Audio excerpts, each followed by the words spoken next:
Welcome to Rabbi in Parshas Vayeitzei. As we've already seen this week, a packed parsha with a lot of things going on.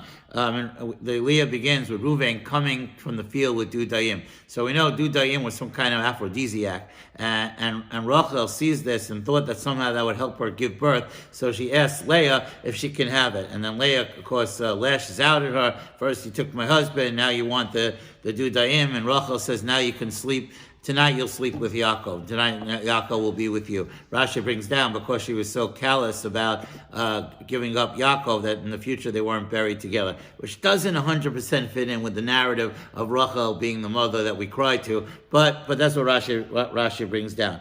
And then Leah has two more children, Yisachar and Zvulun. She sees it as a reward for giving over the shvachot to Yaakov to have more children, and so she calls it Yisachar, and then Zvulun. It's interesting, there is a minhag that some people, the only time in the Torah we say Yisachar, because there's an extra shin when we read the name Yisachar. And then she has Dinah. Rashi quotes from the Gemara in Brachos that Dinah represented because she saw that if she had another son, that Rachel would only have one and be less than the shvachot, and she didn't want that. So Dan din ba'atzmo, she judged herself, and it's the only time in history that the gender of the child was switched in vitro.